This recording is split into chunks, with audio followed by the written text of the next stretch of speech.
할렐루야. 예배 나오신 여러분 축복하고 환영합니다. 이 시간 다 같이 일어나셔서 우리 살아계신 하나님 찬양하며 나가기 원합니다. 힘차게 박수하며 주님께 찬양하겠습니다.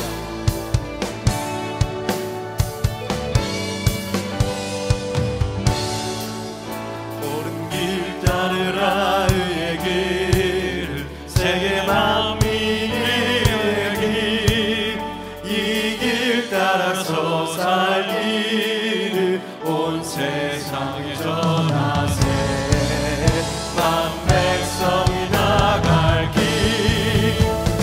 밤지나 서동 든다 하나님 믿고 알아 저 빛 주 예수의 나라 이 땅에 거두겠네 오겠네.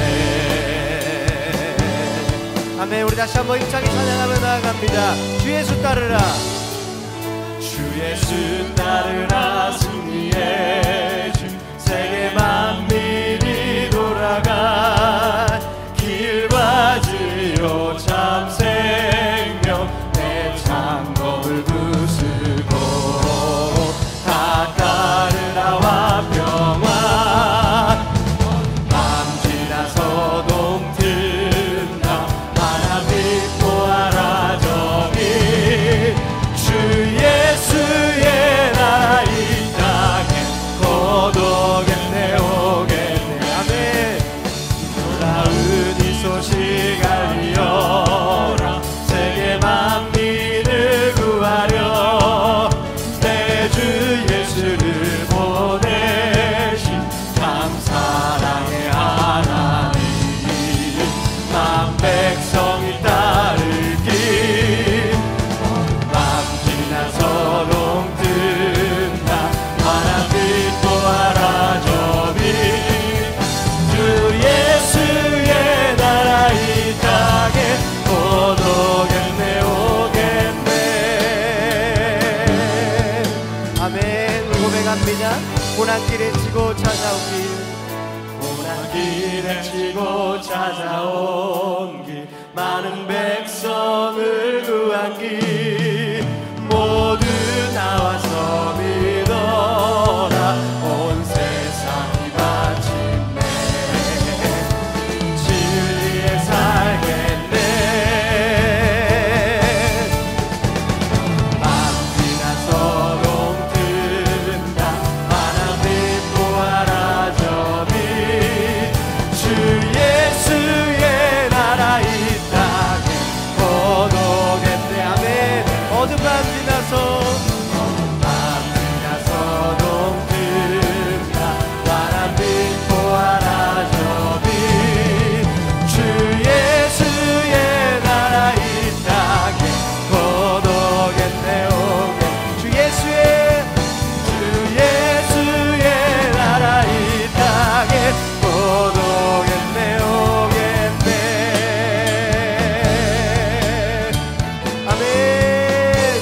그 나라가 이 땅에 임할 줄 믿습니다. 하나님 앞에 영광의 박수를 드리겠습니다.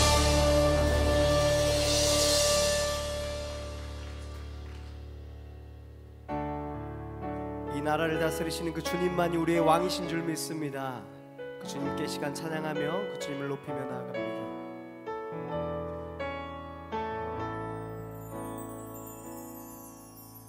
예수 우리 왕이여 이곳에 오소서 보좌로 주여 임하사 찬양을 받아주소서. 주님을 찬양하오니 주님을 경배하오니 왕이신 예수여 오셔서 좌정하사 다스리소서.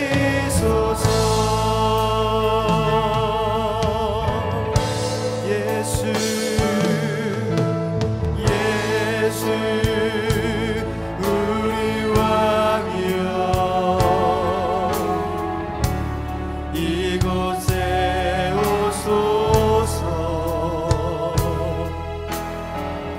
자로 주여 임하사 찬양을 받아 주소서.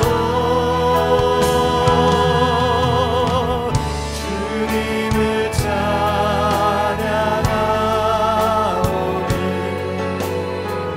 주님을 경배하오니 왕이신 예수여 오셔서 좌정하사 다스리소서.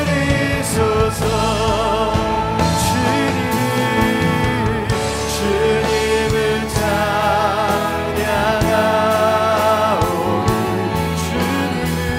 주님을 경배하오니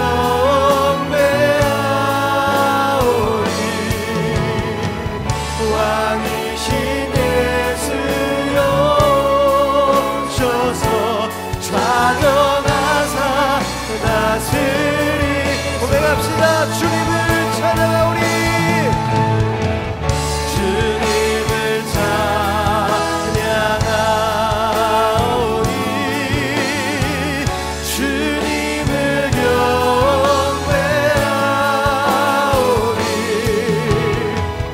왕이신 예수여 오셔서 좌정하사 다스리소서.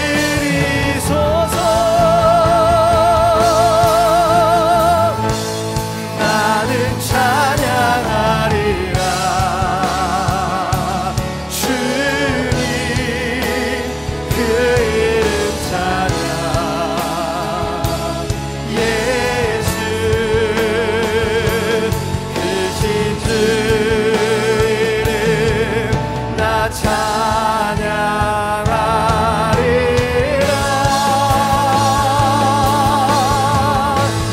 나는 찬양하리라. 네. 주님 그 이름 찬양. 주님만 찬양하며 나아가길 원합니다. 예수 크신 주 이름 나 찬양하리라. 나는 찬양하리. 나는 찬양하리라. 주님 그 이름 찬양. 예수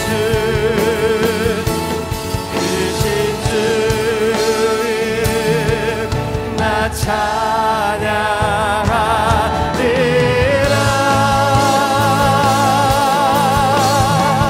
나는 찬양하리라. 주님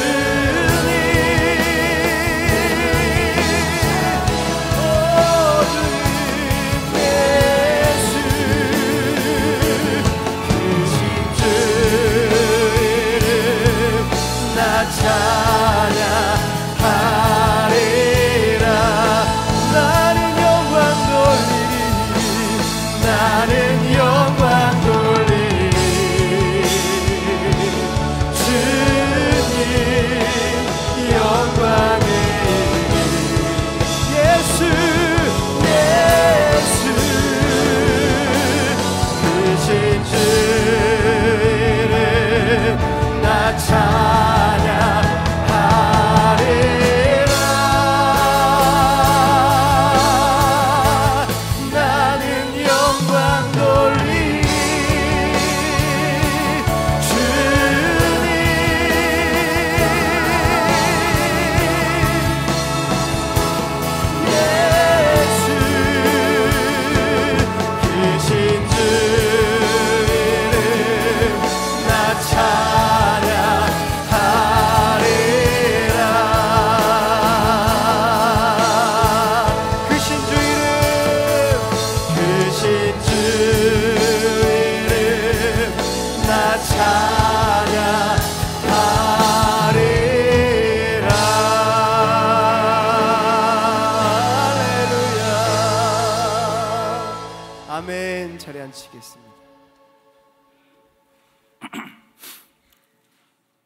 거룩하신 하나님 아버지 감사와 찬양을 드립니다. 저희가 무엇이길래 아버지께서 저희를 하나님의 백성으로 삼으시고 독생자 예수 그리스도의 보혈로 온전케 하시사 저희로 거룩하신 하나님 앞에 담대히 나와 예배를 드리게 하시니 감사합니다. 저희가 드리는 이 예배가 하나님 아버지께서 기뻐하시는 참된 예배가 되도록 성령 하나님 도와주시옵소서. 하늘의 보좌 앞에 있던 24 장로가 면류관을 벗어 보좌 앞에 드리며 하나님 아버지께 예배 드렸듯이 저희 감사교회 성도님들이 드리는 이 예배를 통해서도 오직 하나님 아버지께서만 영광과 존귀와 권능을 받으소서. 저희들이 거룩하신 하나님 앞에서 나올 수 있는 특권을 가지고 있지만 저희는 여전히 옛 육신의 습관인 죄를 지고 있음을 고백합니다. 비록 지금은 우리가 육신 안에서 주께서 싫어하시는 죄를 짓고 있지만 그리스도의 값진 보혈의 피로 인해 생명의 법 아래 살고 있고 하나님의 사랑에서 끊을 수 없는 소중한 존재임을 잊지 않게 하옵소서. 저희가 드리는 찬양을 통해 주를 기뻐하고 즐거워하게 하옵시며 준비된 성가대의 찬양이 하나님 아버지의 영광을 찬양하며 아버지의 위엄을 선포하게 하옵소서. 각 부서에서 드려지고 있는 모든 봉사와 수고를 통해 아버지의 사랑과 섭리가 조용히 그러나 분명히 드러나게 하옵소서. 이 교회에서 자라나고 있는 어린 영혼들을 축복하셔서 다음 세대의 그리스도의 군사로서 조금도 부족함이 없게 하옵소서. 간절히 바라옵기는 저희 감사교회가 끊임없이 하나님께 부르짖는 기도의 제단이 되기를 원합니다. 성도들의 기도를 통해 역사하시는 하나님 아버지께서 우리 감사교회에서 상달되는 기도를 통해 아버지의 위대하신 사업을 성취하시옵소서. 감사교회의 모든 성도님들을 축복하셔서 앞으로 나아가는 발걸음마다 우리의 요새이시며 반석이신 주님께서 우리와 동행하시고 우리의 피난처 되심을 잊지 않게 하옵소서. 세상은 갈수록 혼란하고 하나님과 점점 멀어지더라도 세상의 빛과 소금으로서 그리고 하나님의 택한 거룩한 백성으로서 감사교회 성도님들은 오히려 세상을 축복하며 하나님을 항상 기쁘게 감사하며 찬양하게 하옵소서. 오늘은 특별히 하나님께 충성하신 이대영 장로님께서 은퇴하실 때 그동안 아버지께서 허락하신 거룩한 사명을 있어야 할 곳에서 묵묵히 잘 감당하시고 주님께 순종하신 장로님과 장로님 가정을 축복하옵소서. 이제 아버지 하나님의 귀한 종 구봉주 목사님께서 말씀을 선포하실 때 성령 하나님께서 역사하시어 듣는 모든 성도님들의 마음이 왕같은 제사장의 마음으로 바꾸어지며 하나님 앞에서 거룩함을 받는 역사가 일어나게 하옵소서. 이제 예배 첫 시간이니 마치는 시간까지 성령 하나님께서 친히 인도하옵소서. 이 모든 것을 우리를 구원하신 주 예수 그리스도의 이름으로 기도했습니다. 아멘.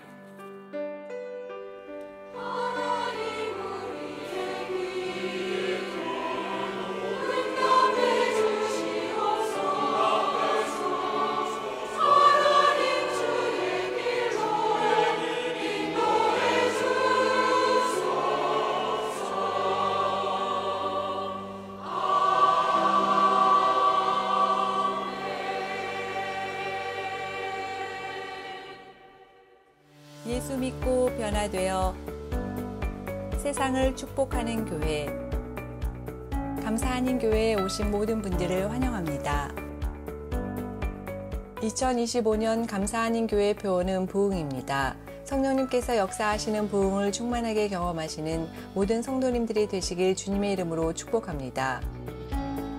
감사방 목자 모임이 오늘 오후 1시 30분 친교실에서 있습니다. 신약성경 아카데미를 개강합니다. 이번 강의는 사도행전, 에베소서, 빌립보서, 요한일서를 중심으로 10월 26일 주일부터 3주간 진행됩니다. 신청서를 작성하셔서 친교실 앞 작년교육 신청함에 제출해 주시기 바랍니다. TD에 다녀오기 전까지는 하나님이 제 삶에서 멀리 계신 것 같았습니다.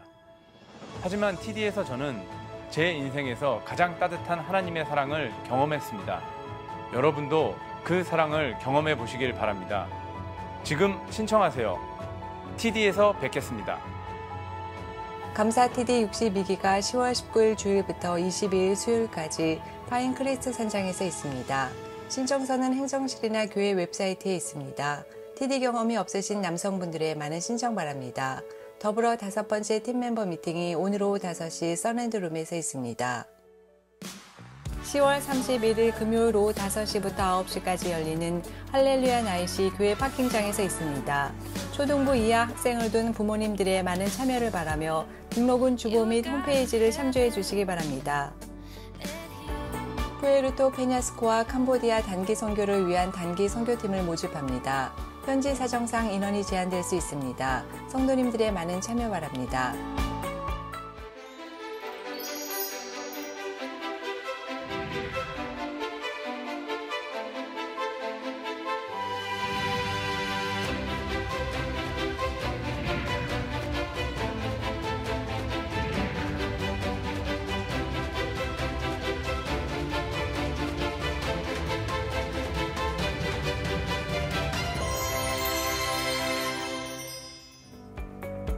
교우 동정입니다. 지난 2004년 3월부터 본교회 시무장로로 섬겨오신 이대영 장로님께서 은퇴하십니다. 장로님의 귀한 섬김에 진심으로 감사드립니다. 박주환, 박세현 집사님 가정에 둘째 딸 조이가 태어났습니다. 귀한 자녀의 탄생을 축하드리며 가정에 늘 평안이 가득하시길 기도합니다. 지난주 등록하신 교우님을 소개합니다. 이영 성도, 주님의 이름으로 환영합니다. 기타 자세한 내용은 주보를 참고해 주시기 바랍니다. 감사합니다. 할렐루야. 네, 성도로 반갑습니다. 먼저 우리 새롭게 등록하신 교우님을 박수로 환영하시겠습니다. 잘 오셨습니다. 반갑습니다. 오늘은 우리가 계속해서 예배 순서를 진행하기 전에 특별한 이벤트를 가지려고 합니다. 우리 감사하는 교회에는 여러 가지 많은 자랑들이 있지만은 그 중에 참 장로님들이 참 귀하십니다. 저는 목회하는 동안에 큰 어려움 없이 지금 계속해서 담임 목회자로 섬기고 있는데 그 이유는 그 이유 가운데 하나는 우리 장로님들이 너무 잘 이렇게 저를 후원해 주시고 서포트해 주시고 또 사랑해 주시기 때문입니다. 우리 교회 장로님들은 정말 온유하시고요, 정말 귀하세요. 예, 마음이 정말 따뜻하신 분들이십니다. 그리고 하나님께 충성하시는 분들이세요. 오늘 우리 감사님 교회를 21년 동안 시무장로님으로 섬겨 오시다가 이제 69세 생일이 되어서 이제 은퇴하시는 우리 장로님의 은퇴식을 가지려고 합니다. 왜 예배 중에 은퇴식을 하느냐? 왜냐하면 이 장로직, 오늘 이 시대는 뭐 하나님 앞에 그런 교회에서 직분 갖는 거 그냥 명예 아니야? 뭐 그렇게 말씀을 하시더라고요. 어떤 분들은. 틀렸습니다. 성경 말씀을 보면은 늘 직분이 존재해 왔습니다. 제사장이 있고 레위인들이 있고 선지자도 있고 신약 시대 성령의 시대에도 집사님들이 계셨고 사도들이 있었고 사도, 선지자, 복음 전하는 자, 목사, 교사 다 있었습니다, 여러분. 참 그렇게 일을 하시거든요. 그래서 한 교회에 장로 직분을 받는 것, 집사, 권사 직분을 받는 것은 정말 귀한 일입니다. 하나님은 그것을 다 보고 계십니다. 그냥 받는 거 이런 거 아닙니다, 여러분. 근데 한 교회에서 21년 동안 하나님 바라보고 교회 사랑하며 21년 동안 섬겨 오신 것은 정말 귀한 일입니다. 오늘 우리는 그간 섬겨 오신 일들에 대해서 축하하면서 또 우리의 신앙의 귀감을 삼았으면 좋겠습니다. 오늘 많이 축하해 주시기 바랍니다. 예. 오늘은 좀 특별하게 우리 시무장로님들과 은퇴장로님들 먼저 모셔서 오늘 이 은퇴식을 위해서 예전을 하도록 하겠습니다. 장로님 나오시겠어요? 예. 제가 1부 때도 말씀드렸지만요, 우리 감사님 교회는 장로님을 뽑을 때 인물별로 뽑습니다. 예, 뭐 이렇게 좀 못나고 이러면 안 됩니다. 예, 장로님이 될 수가 없습니다. 예, 잘생기신 분들만 장로님으로 뽑기 때문에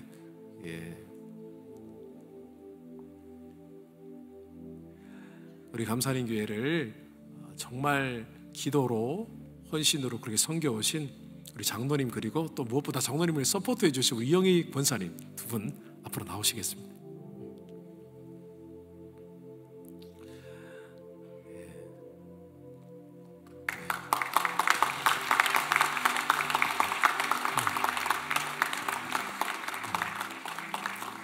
우리 이대영 장로님이 사실은 인물로 따지면 최고고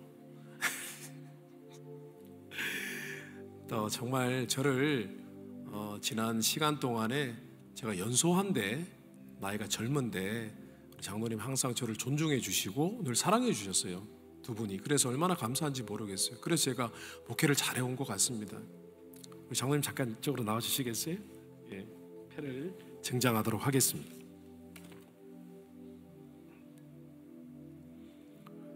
시무장로 은퇴 기념패 이대영 장로.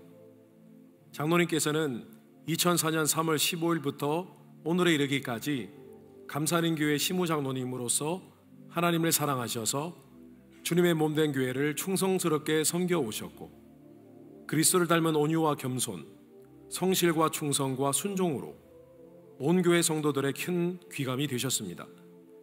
이에 우리 교회는 장로님 네 분에게 진심으로 감사를 드리며 사랑과 존경을 담아 이 기념패를 드립니다. 2025년 10월 12일 구봉주 담임 목사 외 온 교우 일동. 장로님 서운하기도 하지만은 축하드립니다.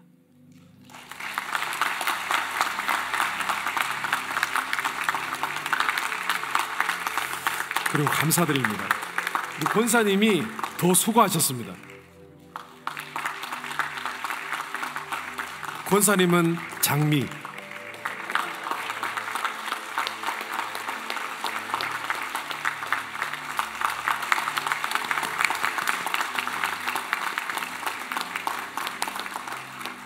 이 시간은 우리 장로님 또 소감과 앞으로의 결단을 듣도록 하겠습니다.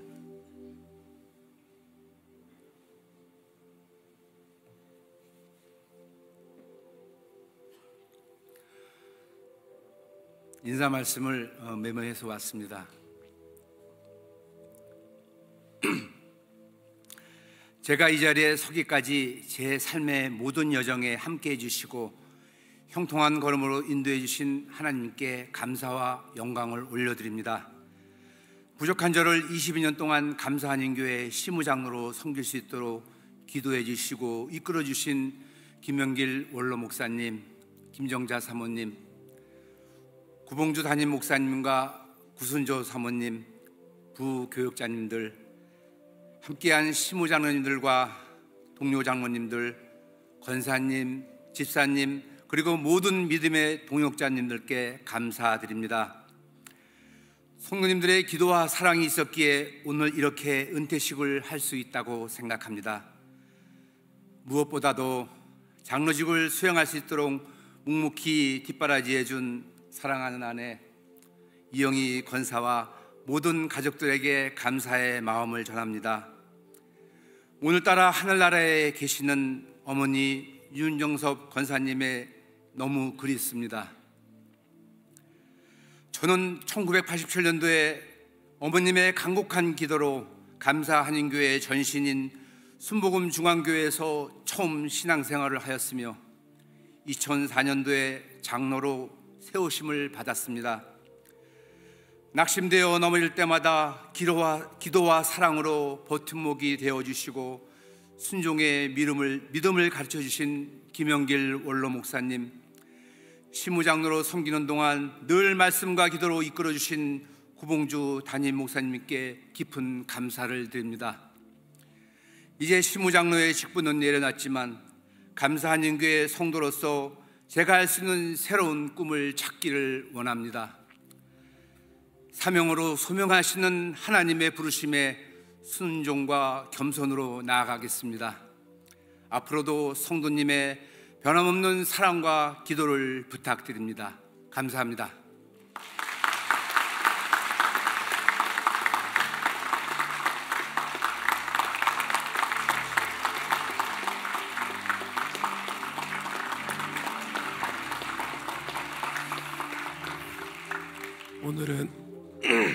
오늘은 특별한 날이라서 우리 특별 출연이 있습니다. 우리 사랑하는 김영길 원로 목사님 올라오셔서 또 이렇게 말씀 우리 축사해 주시고 또 축복 기도해 주시겠습니다.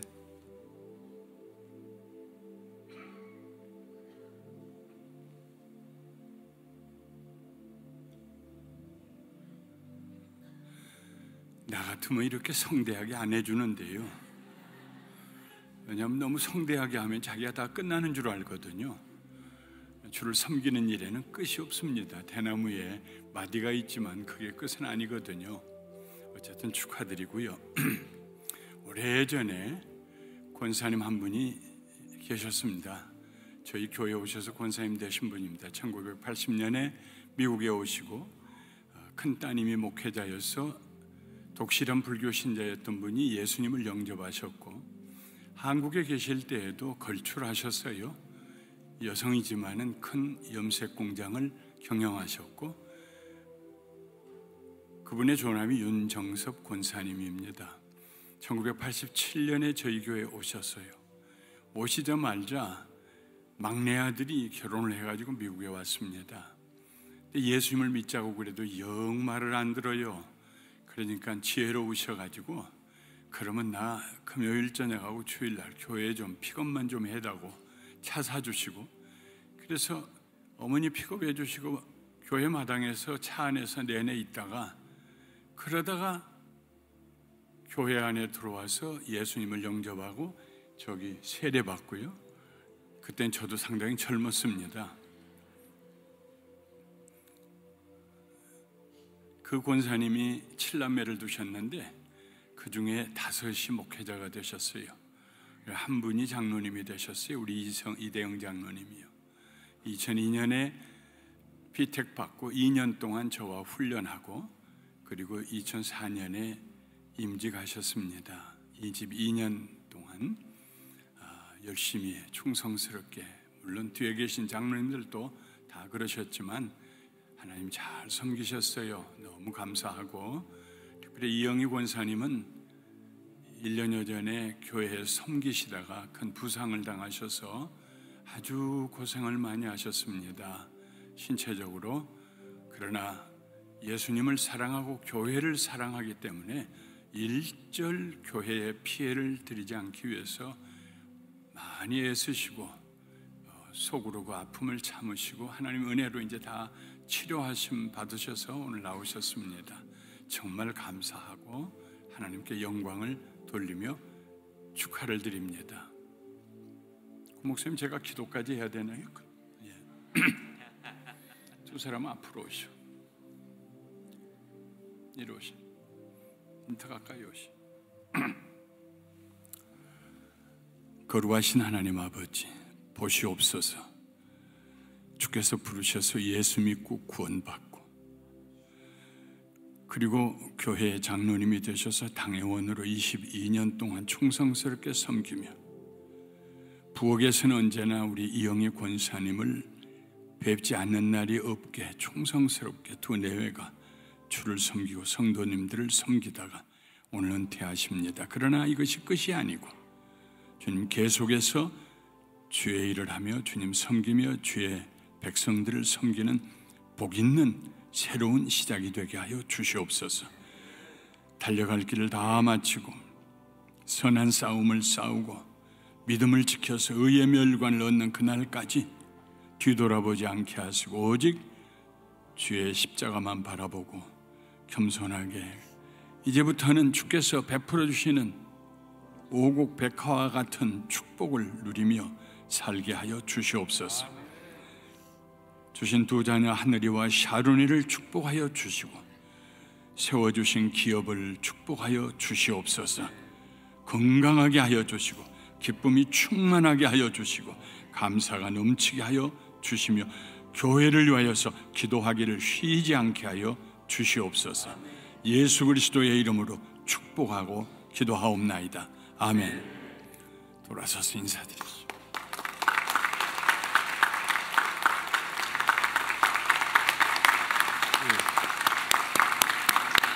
장로님 권사님, 우리 장로님들과 서로 인사를 나누시고 그렇게 퇴장하도록 하겠습니다.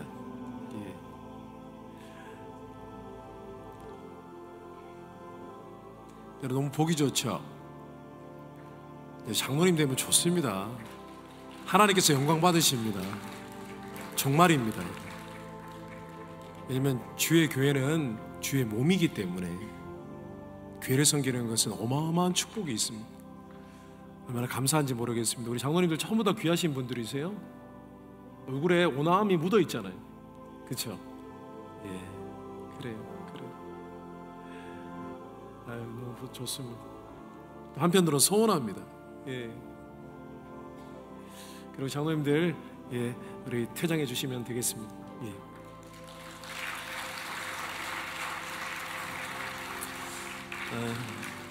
오늘 헌화 제목은 내 자리 넘치나입니다. 오늘 꽃이 참 많은데 진짜 꽃이 흘러내려요. 하나님 주셔서 감사합니다. 이 시간 임마누엘 성가대 찬양이 있으시겠습니다.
이제 다시 일어나셔서 우리 마음으로 준비한 예물을 하나님께 올려드리실 때 함께 찬양하시겠습니다.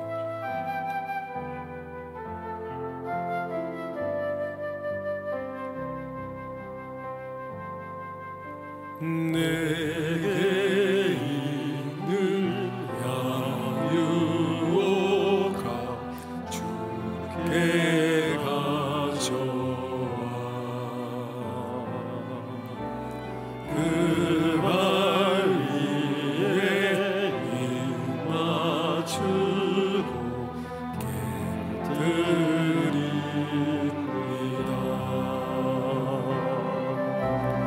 나를 위해 오만 산길 오르신 예수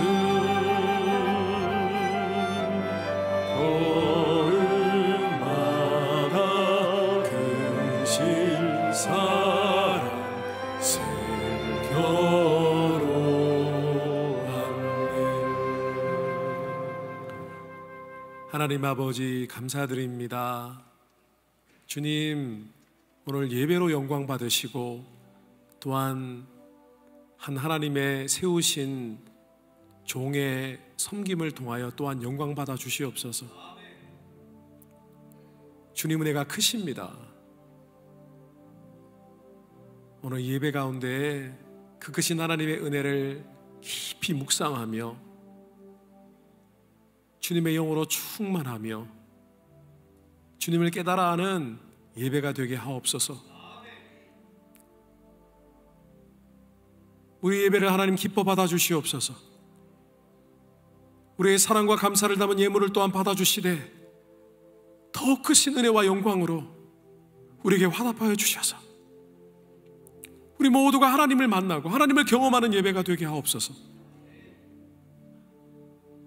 말씀으로 하나님의 음성을 듣고 진리가 우리의 심령 가운데 새겨지며 찬양 가운데 우리의 영혼이 자유하고 또한 기도 가운데 하나님의 영과 우리 영이 깊이 있게 조우하는 크신 은혜를 누릴 수 있도록 인도해 주시옵소서. 하나님 앞에 구별된 예물을 드린 손길 위에 축복해 주옵소서.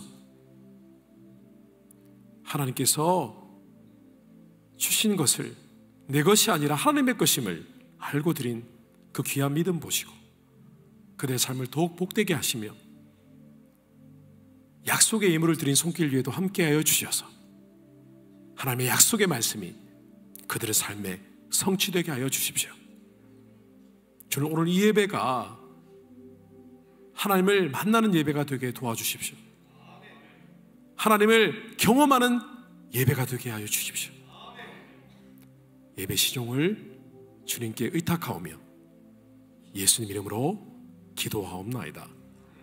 아멘. 이 시간 서신 채로 우리의 신앙을 선포하시겠습니다.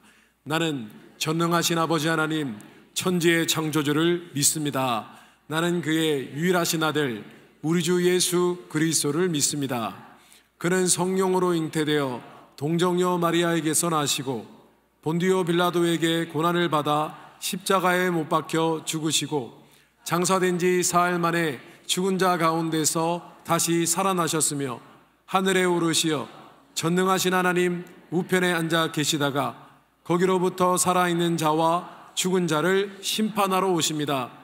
나는 성령을 믿으며 거룩한 공교회와 성도의 교제와 죄를 용서받는 것과 몸의 부활과 영생을 믿습니다. 아멘. 이 시간 다시 잘 앉으실 때 우리 좌우앞에 계신 분들에게 이렇게 인사하도록 하겠습니다. 사랑합니다. 축복합니다. 만나서 반갑습니다. 반가워요.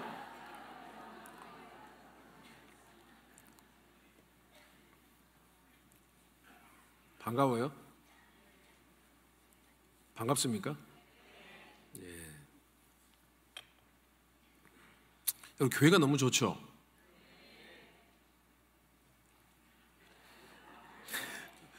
우리 교회 너무 좋죠? 아멘입니다. 이 시간 함께 묵상할 하나님 말씀은 출애굽기 10장 1절에서 2절입니다. 출애굽기 10장 1절에서 2절까지 말씀입니다.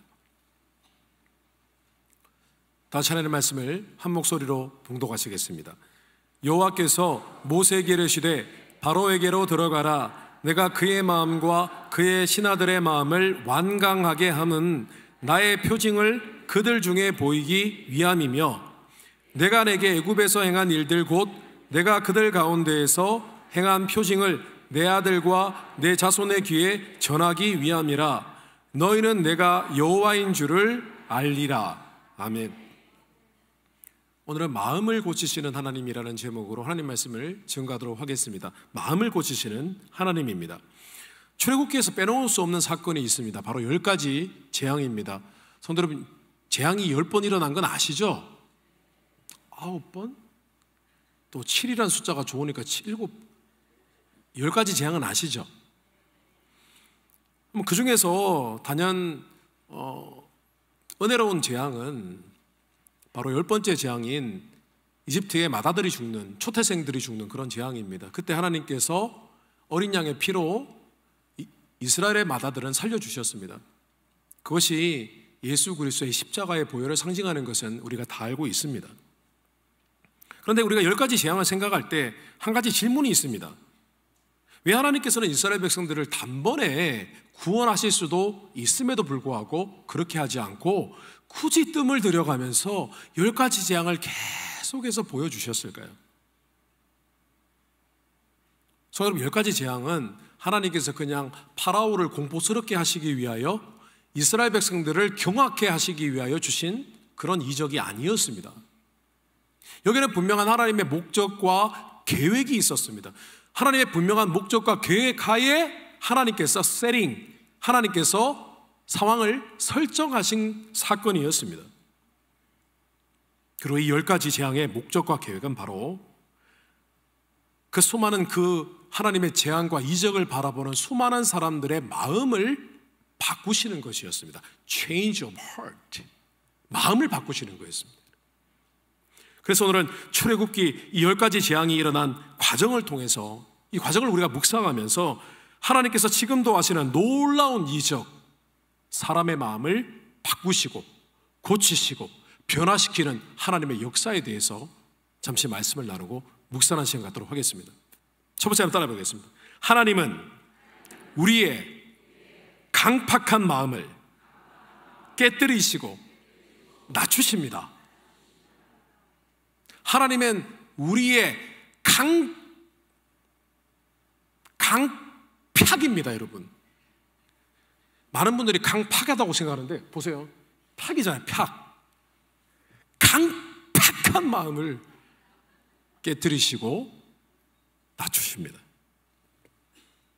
출애굽기 이스라엘 백성들이 애굽을 떠나기까지 10번의 재앙이 있었습니다. 10번의 이적이 행해졌습니다. 그런데 성경은 10번의 재앙과 이스라엘 백성들이 이집트를 탈출한, 떠난 사건에 주목하고 있는 것이 아니라 이 일련의 과정을 통하여 파라오의 마음의 심경 변화에 강조점이 있다는 것을 우리가 알 수가 있습니다. 실제로 하나님께서는 재앙, 이적을 행하시기 전부터 모세에게 계속해서 경고하십니다. 권면하십니다. 뭐라고 하시냐면은 파라오가 마음을 쉽게 바꾸지 않을 거야. 계속 얘기하십니다. 파라오가 계속 마음을 강하게 먹을 거야. 완악하게 될 거야. 너희들 힘들 거야 라고 말씀을 하십니다. 왜 그러셨냐면 하나님께서 이 모든 일들도 결국은 하나님께서 계획하신 가운데 하나님이 조율하고 계시기 때문에 너무 걱정하지 말라는 뜻이었습니다. 그리고 실제로 성경은 매번 재앙이 일어날 때마다 파라오의 마음이 어떠한가를 계속 생중계를 합니다. 라이브 스트림, 생중계를 하고 있습니다. 재앙이 끝나면 파라오의 마음이 이랬다. 재앙이 끝나면 파라오의 마음이 이랬다. 계속해서 현장 중계를 합니다. 실제로 파라오의 심경에 대한 언급이 출애굽기만 20번 가까이가 나옵니다. 20번이 나옵니다. 20번이. 하나님께서는 이 10가지 재앙을 통해서 파라오의 마음을 바꾸시고자 하신 것입니다. 우리가 다시 질문을 해봐야 됩니다. 왜 하나님께서는 큰 재앙으로 파라오를 죽이시든지 아니면 이집트를 멸망시키시든지 그렇게 해서 이스라엘 백성들을 구원하시면 되지 않습니까? 뭐하러 굳이 파라오의 마음을 바꿔서 그의 마음이 변화되어서 이스라엘 백성들을 내보내게 하셨을까요? 두 가지 이유가 있습니다. 첫 번째 이유는 하나님도 이집트 백성들을 긍휼히 여기시는 사랑의 하나님이셨기 때문입니다. 실제로 출애굽을 할 때 이스라엘 백성들만 있었던 것은 아닙니다. 성경 말씀에 보면 섞여 들어온 무리가 있었다고 했습니다. 실제로 이집트에는 다른 민족들도 살고 있었습니다. 이집트와 이스라엘만 살았던 것이 아니라 다른 민족들도 함께 살고 있었고 무역업을 했었을 것입니다. 뿐만 아니라 이스라엘 백성들이 이집트를 벗어날 때 그때 아주 극소수이지만은 이집트 사람들도 있었을 것입니다. 왜 그랬을까요? 뭐로 굳이 이스라엘 백성들을 따라갔을까요? 단순히 그들과 친분만 있었을까요? 아니요. 10가지 재앙들을 통해서 그들은 하나님의 권능을 보았던 것입니다. 그래서 하나님을 믿게 된 거예요, 그냥. 그리고 그들과 친한 사람들은 자연스럽게 이스라엘 백성들과 함께 출애굽을 했던 것입니다. 그리고 또 한 가지 이유가 있습니다. 이집트가 이스라엘 백성들에게 은혜를 끼쳤기 때문입니다. 우리는 이집트가 악의 축이라고 알고 있습니다. 맞습니다. 타락한 문화로 가득했고 우상 문화로 가득했습니다. 그것이 이집트라는 나라였습니다. 그런데 따지고 보면 하나님께서는 이집트를 이스라엘 백성들을 양육하시기 위한 인큐베이터로 사용하셨습니다. 은혜의 인큐베이터였습니다. 야곱이 이집트의 고센 땅으로 들어갈 때, 요셉에 의해서 들어갔을 때 그들은 아주 작은 소수 부족에 불과했습니다. 하인들 다 합쳐서 몇백 명이 안 됐을 겁니다. 가족들은 몇십 명밖에 안 됐습니다. 근데 그들이 430년 동안 이집트 아래에서 보호를 받으며 지냈더니 인구가 200만 명이 되었습니다. 이것은 분명히 하나님께서 이집트를 은혜의 도구로 사용하신 것이 맞았습니다. 공의로우신 하나님께서는 한 나라를 함부로 멸망시키지 않으십니다. 거기엔 분명한 하나님의 이유가 있는 것입니다. 하나님께서 그들에게, 공의로우신 하나님이 그들에게 긍휼을 베푸신 것입니다. 그래서 하나님께서는 상황과 환경을 바꾸는 것이 아니라 그들의 마음을 바꾸어서 일하시기로 결정하신 것입니다. 저는 하나님께서는요, 사람의 마음을 바꾸기를 원하십니다. 사람의 마음에 관심이 있으십니다. 사람의 마음을 다루기 원하시고 사람의 마음을 고쳐주시기 원하십니다. 그것이 하나님의 주된 관심사입니다. 오늘 출애굽기의 역사, 대재앙이 있고 200만 명이나 되는 이스라엘 백성들이 결국 이집트를 벗어나 자유를 얻게 되었습니다. 명실상부 하나님을 섬기는 그런 민족이 되었습니다. 우리는 그것만 봅니다. 그러나 하나님께서 관심 있으셨던 것은 바로 이스라엘 백성들의 마음과 모세의 마음과 아론의 마음과 이집트 백성의 마음과 파라오의 마음이었습니다. 왜 하나님이 사람의 마음을 다루시고 변화시키는 것에 관심이 있으실까요? 왜냐하면 믿지 않는 사람의 마음이 변화되어야 그가 하나님을 믿는 믿음이 생기기 때문입니다. 믿는 사람도 하나님이 믿는 사람의 마음을 성령의 은혜로 상황과 환경을 통하여 바꾸셔야 그가 하나님을 더 사랑하는 사람이 되고 하나님을 더 신뢰하는 사람이 되고 하나님께 충성스럽게 섬기는 헌신하는 사람이 되기 때문입니다, 여러분. 근데 하나님은 특히 마음이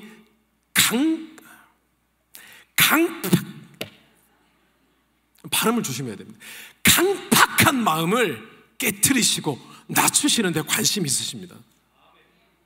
왜냐하면 우리 마음이 강팍하기 때문에.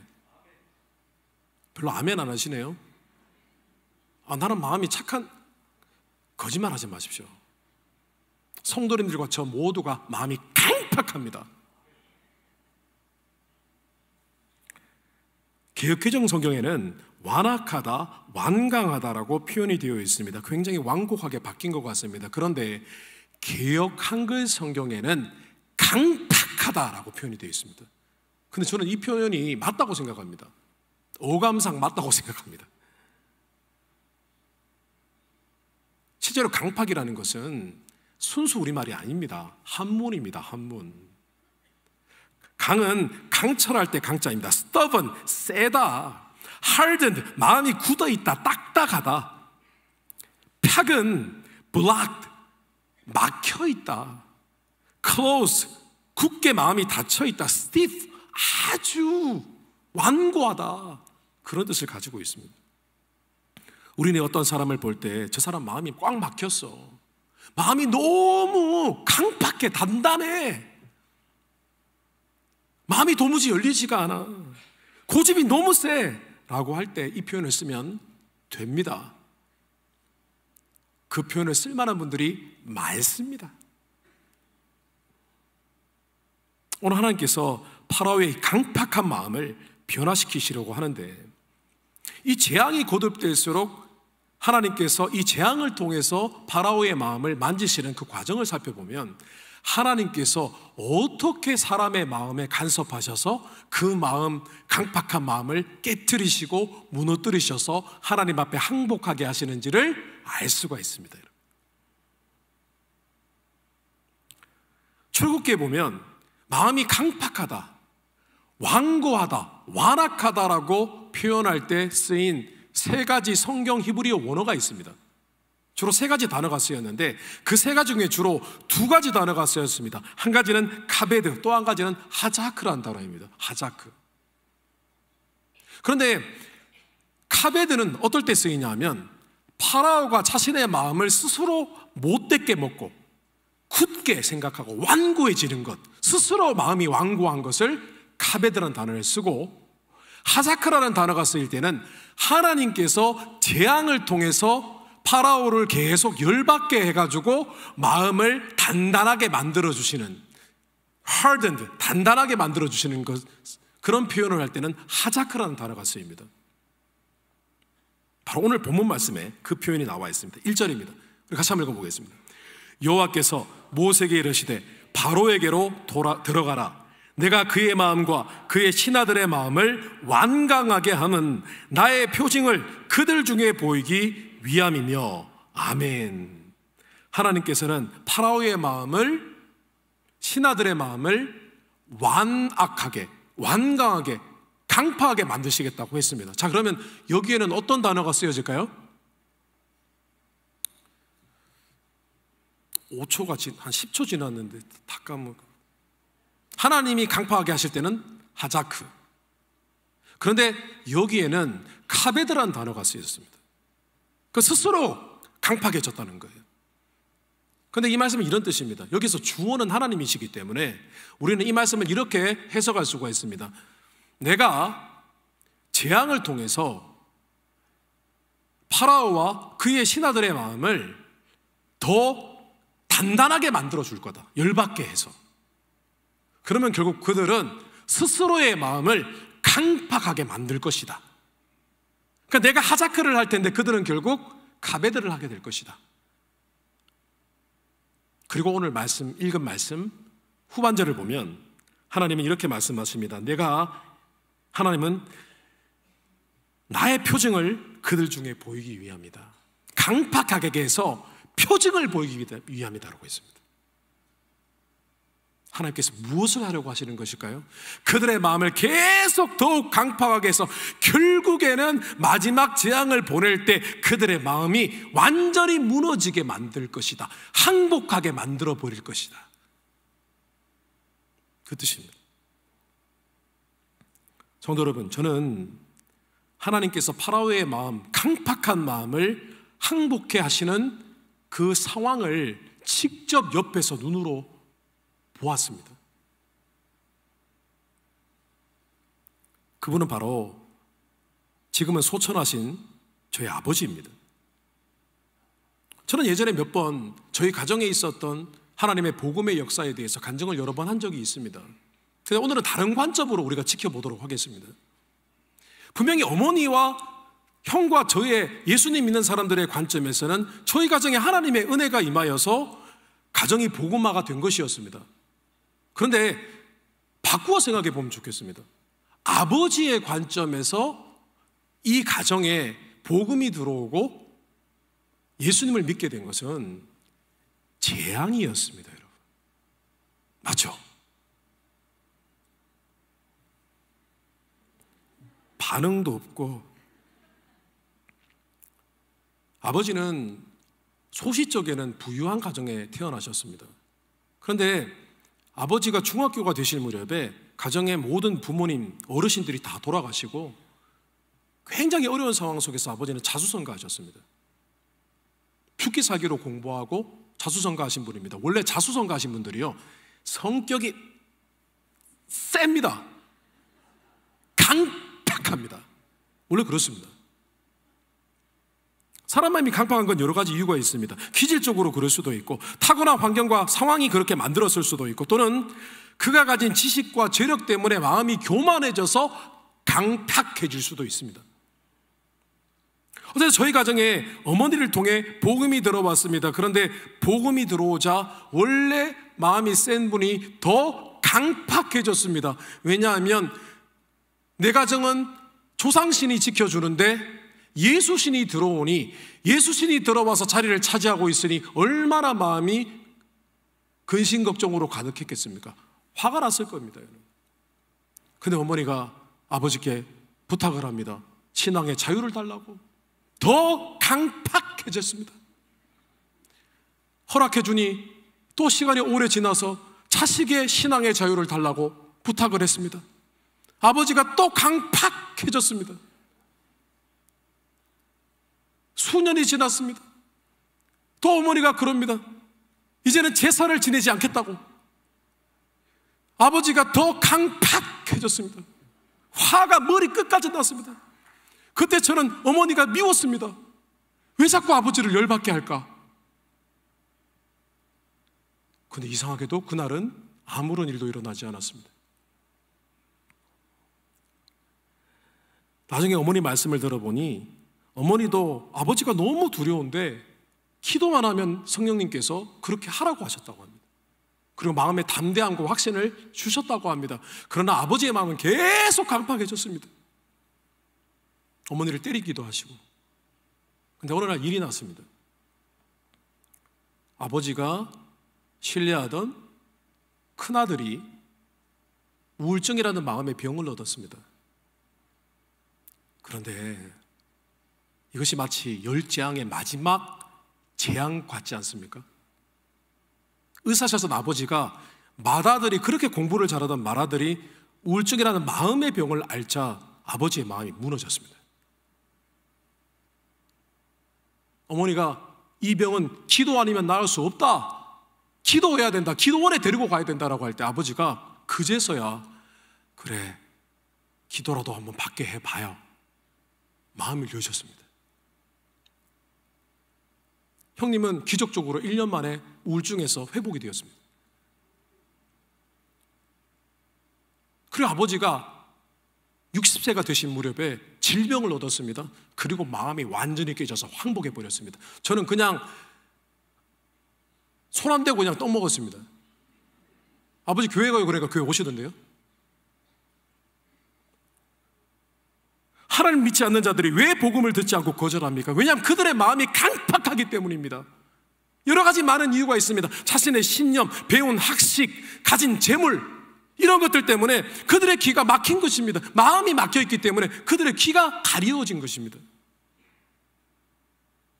그래서 우리 중 대부분은 하나님을 인격적으로 만날 때 어떤 경험을 하느냐 하면 무언가로 강팍해지고 복음을 듣지 않던 우리의 마음이 깨트려져서 눈물이 나고 우리의 마음이 열린 그런 경험을 합니다. 모두가 그렇습니다, 여러분. 무언가 눌려있던 것이 자유케 되는 그런 경험이 있다는 것입니다. 그런데 성도 여러분, 여전히 우리는 우리 마음 가운데 강팍함이 있습니다. 여전히 있습니다. 사실은 이런 이유 때문에 하나님의 은혜로 충만하지 못한 것입니다, 여러분. 더 깊이 하나님을 만나지 못하는 겁니다. 더 깊은 곳에서 하나님을 섬기지 못하는 것입니다. 하나님 그런 건 싫어요. 마음속에 그런 신념이 있습니다. 하나님, 그것만큼은 난 하지 않을 거예요. 내게 그런 거 강요하지 마세요. 나는 그런 하나님 뜻은 부담스럽습니다. 그건 빼고 내게 말씀해 주세요. 항상 그런 신념으로 신앙생활을 합니다. 여러분, 이런 신앙생활에 발전이 없습니다. 마음이, 한번 따라해 보겠습니다. 강팍! 아니, 내 마음을 보고 저를 보지 말고 강팍하기 때문입니다, 여러분. 최근에 어떤 분을 상담했습니다. 가정의 문제로 울며 기도하시는 분이셨습니다. 새벽 기도에 나오는 분이에요. 울면서 기도하는 분이에요. 제게 상담을 요청하셨습니다. 상담을 했습니다. 근데 제가 갑자기 이상한 느낌이 들었습니다. 그래서 제가 여쭈었습니다. 성도님, 만약에 기도 중에 하나님께서 긍휼히 여기고 사랑하라는 감동을 주시면 어떻게 하시겠습니까? 라고 질문을 했습니다. 가정의 문제니까 뭐 자녀와 부부간의 문제겠죠. 근데 그분이 이렇게 대답하십니다. 그래서 목사님, 기도할 때마다 하나님, 그것만은 안 됩니다. 그것만 빼고 제게 말씀해 주십시오 라고 항상 단서를 붙이고 기도를 하신다고 합니다. 제가 그 얘기를 듣고 성도님께 이렇게 말씀드렸습니다. 성도님은 기도도 하고 눈물도 흘리지만 마음이 닫혀 있으시군요. 제가 완곡하게 표현한 겁니다. 마음이 강팍하시군요 라고 하고 싶었지만 그렇게 하지 않았습니다. 성도님 그렇게 기도하면 아무리 기도해도 바뀌는 것은 없을 겁니다. 하나님께서 어떤 감동도 주시지 않으실 것이고 성도님은 결국 자기 생각만 듣고 자기 생각대로 결정하게 되실 것입니다. 제발 하나님께 마음을 열고 하나님 앞에 겸손해지십시오. 그래야 하나님이 기도를 들으십니다. 그래야 성도님의 마음을 만지시고 위로하십니다. 성도님의 문제는 가족의 문제도 아니요, 배우자의 문제도 아니요, 자녀의 문제도 아니라 자신의 문제입니다. 굳게 hardened, 딱딱해진 강팍한 마음의 문제입니다. 제가 말씀드렸습니다. 성도 여러분, 하나님 보시기에 우리의 마음은 열려 있습니까? 솜털처럼 부드럽습니까? 아니면 강팍한 것 같습니까? 자신은 몰라도 하나님은 알고 계십니다. 그런데 하나님은 답답해 하십니다. 성경은 끊임없이 하나님을 믿는 자들에게 마음을 hardened, 딱딱하게 하지 말라, 강팍하게 되지 말라라고 권면하고 계십니다. 히브리서 4장 7절입니다. 같이 읽겠습니다. 오랜 후에 다윗의 글에 다시 어느 날을 정하여 오늘이라고 미리 같이 일렀으되 오늘 너희가 그의 음성을 듣거든 너희 마음을 완고하게 하지 말라 하였나니. 아멘. 이 말씀은 히브리서 기자가 시편의 다윗의 시편을 인용해 온 것입니다. 그런데 다윗의 시편에 보면 다윗이 먼 오래전에 이스라엘 백성들이 하나님 앞에 광야 생활을 할 때 마음을 강팍하게 먹어서 하나님께 불순종하고 하나님께 원망과 불평을 했던 것을 인용을 해서 교훈을 했는데 그 교훈을 다시 신약시대에 히브리서 기자가 다시 인용을 해가지고 신약시대에 성령을 받은 성도들에게 교훈하고 있는 것입니다. 여러분, 강팍하게 하지 말라는 거예요. 여러분. 제발 마음이 깨져서 겸손해지라는 거예요. 성도 여러분, 하나님께서 여러 경로를 통하여 우리에게 말씀하고 계십니다.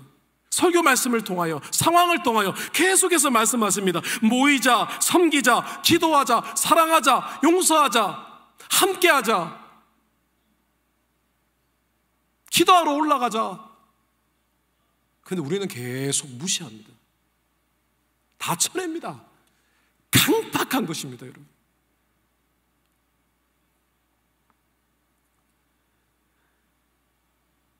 하나님께서 우리에게 말씀하시는 것 같으면 네, 하나님이라고 하십시오. 기도할 때도 다른 기도 제목보다 하나님께 내 강팍한 마음을 가지고 나아가서 내 마음을 만져주시고 고쳐달라고 기도하십시오. 그것이 우리에게 필요한 제일 중요한 기도 제목입니다. 두 번째로 따라 보겠습니다.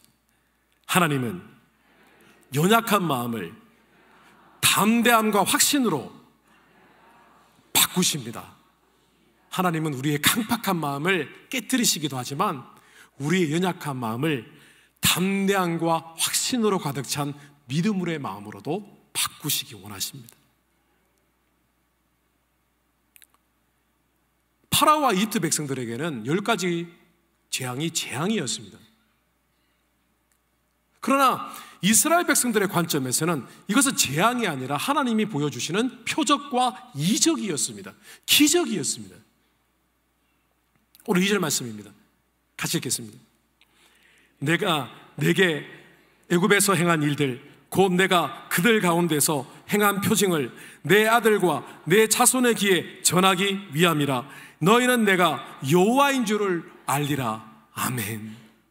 이 말씀은 이런 뜻입니다. 내가 너희들에게 재앙을 보여줄 텐데 이것은 너희들에게 표적, 이적이다. 이것을 본 너희들은 나의 권능을 알게 될 것이다. 이것을 본 너희의 자녀들은 나의 권능을 알고 나를 믿게 될 것이다. 나를 신뢰하게 될 것이다.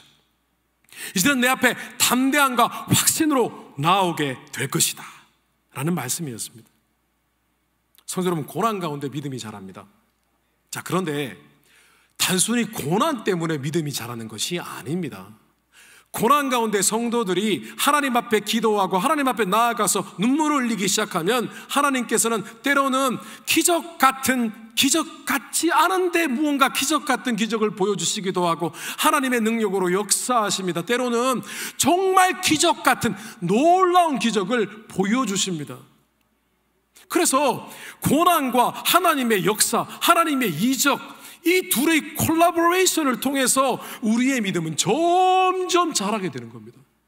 점점 하나님을 더 신뢰하게 되는 것입니다. 우리가 10가지 재앙을 살펴보면은 이상한 점이 한 가지가 있습니다. 하나님께서 10재앙을 보여주시기 전에 먼저 한 가지 이적을 보여주시는데 그 이적이 바로 모세의 지팡이가 뱀이 되고 뱀이 다시 지팡이가 되는 이적입니다.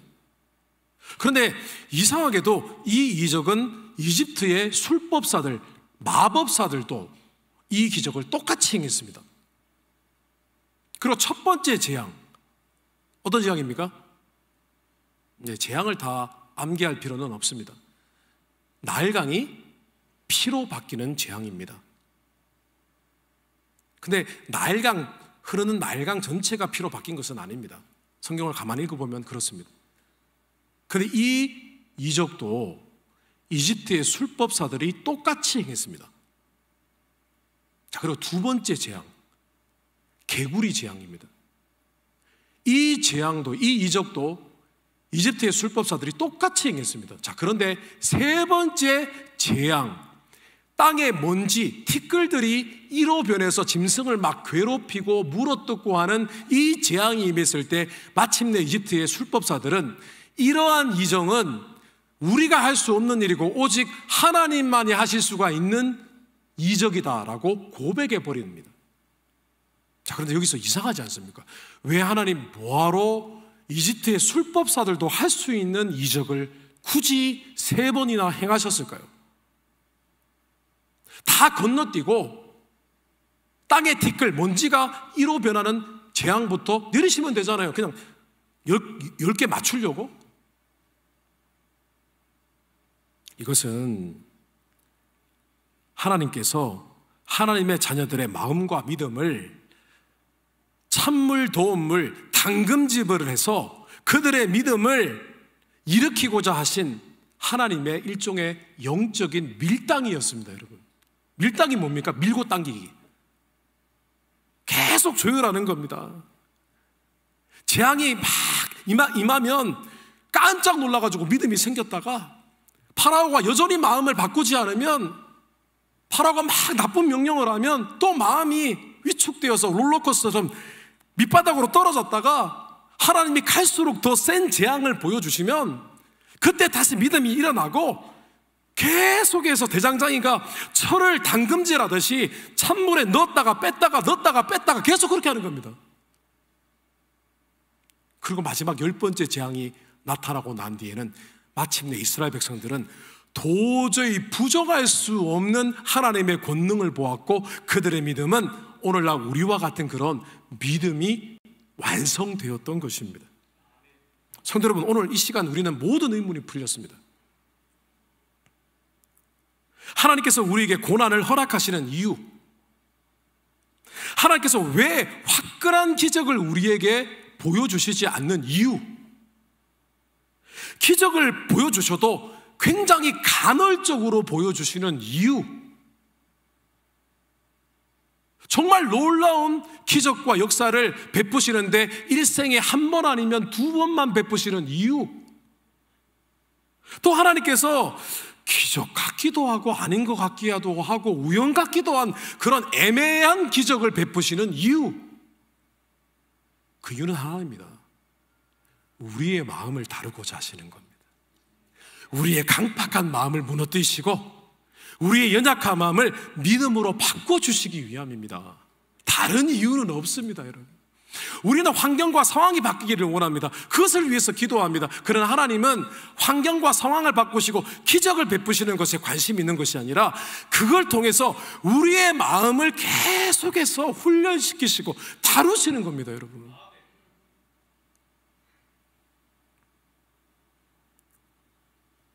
손들어 말씀을 정리하겠습니다. 저는 오늘 이 설교 말씀의 제목을 달리 정했었습니다. Our heart matters to God. 하나님은 우리의 마음을 중요하게 여기신다.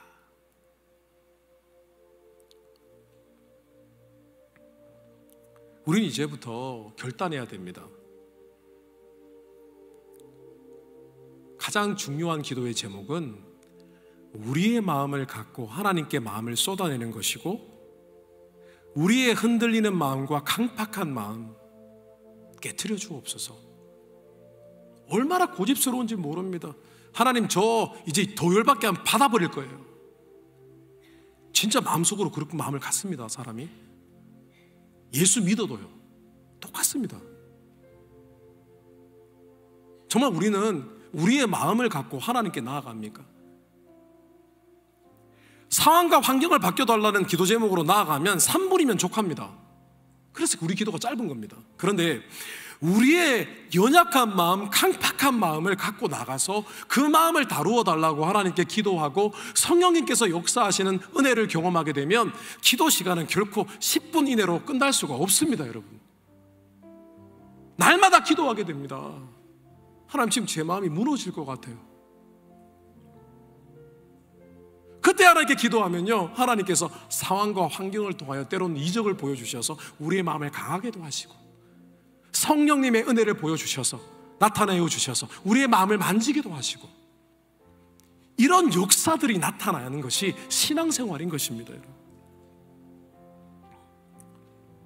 우리의 마음을 고치시는 우리 하나님의 은혜를 다시 한번 갈망하며 우리의 기도의 생활이 바뀌고 우리의 심령으로 날마다 하나님을 경험하고 만나는 은혜를 누리게 되시기를 주님의 이름으로 축원합니다. 우리 다시 일어나실까요? 우리 기도하십시다. 여러분, 강팍합니다. 하나님께 기도하는 자는 솜털처럼 심령이 부드럽습니다. 그러면 여러분, 부부관계가 회복이 됩니다. 자녀와의 관계도 회복이 됩니다. 그렇게 되게 돼 있습니다, 여러분.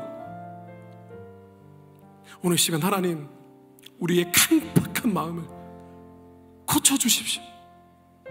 여러분, 우리가 지금 경험하고 있는 이 많은 고난들, 우리를 화나게 하는 것들, 지금 하나님이 우리의 마음을 다루고 계시는 겁니다. 하나님, 제 마음이 무너졌습니다. 다시 일으켜 세워주십시오. 다시 이 시간 주여 한번 부르짖고 기도합니다. 주여 하나님, 우리의 마음을 다루시고 고치시는 하나님, 주님, 우리의 마음이 하나님 강팍합니다. 얼마나 고집스러운지, 자신을 부인하지 못했던 우리의 모습들 얼마나 많이 있었습니까? 하나님 아버지, 오늘도 낮아지고 겸손케 하여 주시옵소서. 주님처럼 아무것도 안 합니다. 아무것도 못합니다. 저는 무능합니다. 하나님, 제 감정이 중요하지 않습니다. 저의 신념이 중요하지 않습니다. 주님, 자신을 깨뜨려 주님께 영광이 되는 우리 신앙의 여정이 계속해서 이어지기를 소원합니다. 주님, 우리 가운데는 연약한 심령이 있습니다. 하나님,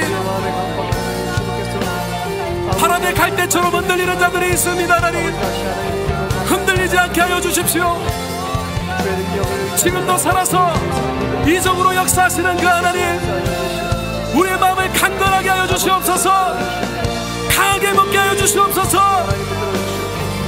하나님, 내 삶에 역사하시는 하나님을 바라보며 마음을 강하게 먹고 담대해지게 하여 주시옵소서. 확신으로 가득 차게 하여 주시옵소서. 이 두 마음을 끝까지 다루어 갈 때 예수 그리스도의 마음을 닮아가는 저희가 되게 하여 주시옵소서. 할렐루야. 주님, 의에 주이고 목이 마르니 성령의 기름 부으소서. 의에 주이고 목이 마르니 내 잔을 채워 주소서. 마음이 상한 자를 상한 자를 고치시는 주님, 하늘의 아버지 날 주관하소서. 주의 길로 인도하사 자유케 하소서. 새 일을 행하사 분케 하소서. 성령으로 채우사 주보게 하소서. 주의 임재 속에 은혜 알게 하소서. 주 뜻대로 살아가리 세상 끝날까지. 나를 이기시고 새날 열어주소서.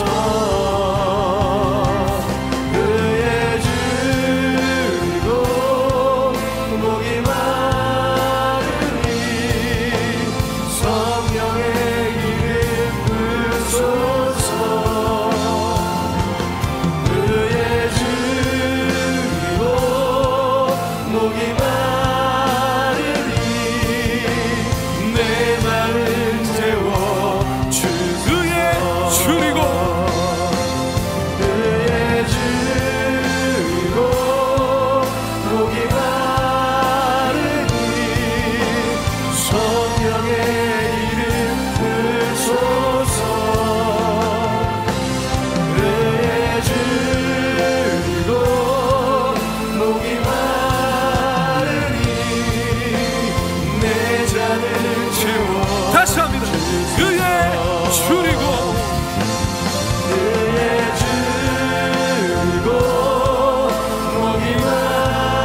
우리의 심령에 성령의 기름 부으소서.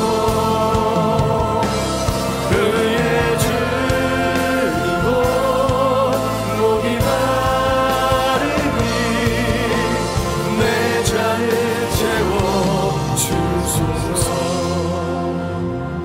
하나님, 우리의 마음이 하나님이 무슨 말씀을 하셔도 네 하나님, 사람이 이야기해도 네 하나님, 상황과 환경이 내게 말해도 네 하나님, 그런 부드러운 심령이 되게 하옵시고 고난 또한 이겨내는 담대한 믿음을 갖게 하여 주시고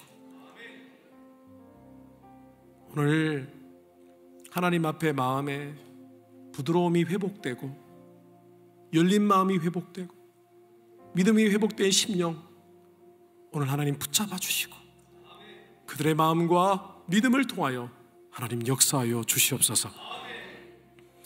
예수 그리스도의 못자국난 손으로 머리 위에 안수하여 주시고 오늘 시간 이 예배 가운데 성령의 기름 부으심이 넘치는 이 예배 가운데 이적을 행하여 주시옵소서.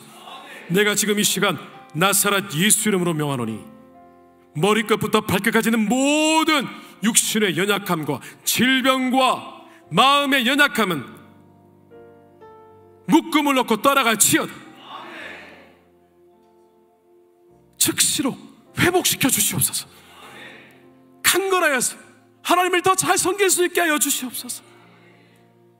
이제는 다친 마음으로 하지 못했던 헌신과 주님을 사랑하는 것이 넘치게 하여 주시옵소서. 강건케 하여 주셔서 남은 인생 주님을 섬기며 살아가게 인도하여 주시옵소서. 지금은 우리 주 예수 그리스도의 무한하신 은혜와 아버지 하나님의 크고도 놀라우신 사랑과 성령의 감화 감동 교통 충만으로 역사하심이 오늘 하나님 앞에 날마다 강팍한 마음, 연약한 마음을 다루시도록 주님 앞에 나아가기로 마음에 다짐한 하나님의 거룩한 믿음의 종들 머리와 그들의 가정과 자녀와 하시는 일들 위에 저희 이스라엘과 북과 땅 동포들과 대한민국과 미국과 온 세계 교회와 열방들 머리 위 지금으로부터 영원히 함께 하시기를 간절히 축원하옵나이다.